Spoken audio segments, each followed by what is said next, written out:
Being creative is a little bit like Inside Out. It's not just about looking at our professional lives and what we're able to do creatively at work, but where it comes from in our personal lives.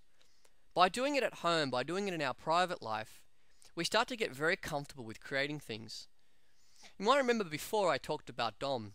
One of the things I said about Dom is that he likes to renovate bathrooms. Now, although he doesn't do every single component of the renovation himself, gets people to come in and help him, he likes to oversee it. He likes to be a part of it. This is something he does on weekends. Often when we're looking at creativity and creative endeavors, they can look like mammoth tasks. So the more comfortable we are at creating things in our personal life, the more comfortable we become in creating them in our professional life. I consider myself to be a creative suit. Okay, sure, I wear a suit, but I have a pen at work and I create proposals and ideas for my clients, so I'm creative. On weekends though, I like to sculpt, and it's really, really simple. I take some plaster, I add water, and I set it in a mold. After it hardens, about 30 minutes later, I then begin to chisel. I take a spoon from the kitchen and I use this implement as my chisel. You'll never see my works on display at art galleries. You'll never see any red dots beside them. In fact, you probably won't see it anywhere else but my mantelpiece at home. I'm not aiming to be Michelangelo. After all, he devoted his entire life to his craft. But my point is that I'm just dabbling. I'm getting comfortable with creating stuff, and it can be anything. Most evenings, I like to cook for my girlfriend. I add a few tomatoes. I finally dice some fish. I add some pepper. And there you go, I have one of her favorite dishes. It takes approximately 1 hour.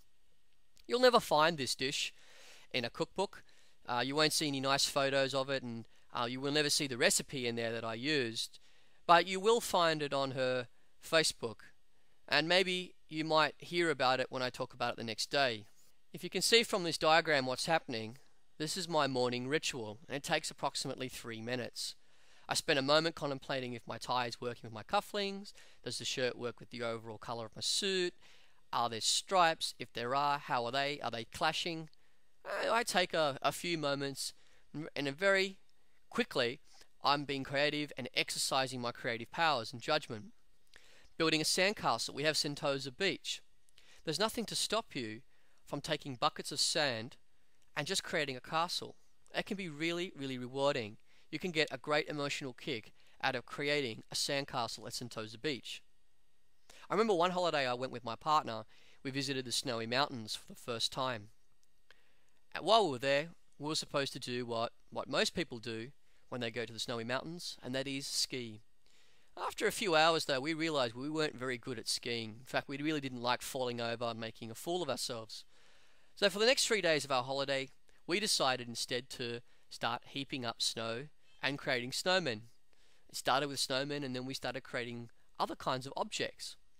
And pretty soon, we had people kind of whizzing past us on the slopes, stopping next to it, standing next to the object, and then getting their photos taken of them standing beside our sculptures.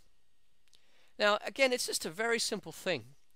We're just getting comfortable with creating things and enjoying that process and getting a really big emotional kick. And the thing that I'd really like to put out in this topic is that it's really simple. We don't have to create a Ben-Hur or an Eiffel Tower to get that creative feel going. It doesn't have to be something whereby it took 100 years like the pyramids. Just keep it small, keep it simple, and keep it fun. And that way, in a really small amount of time, you get a real kick out of doing something creative.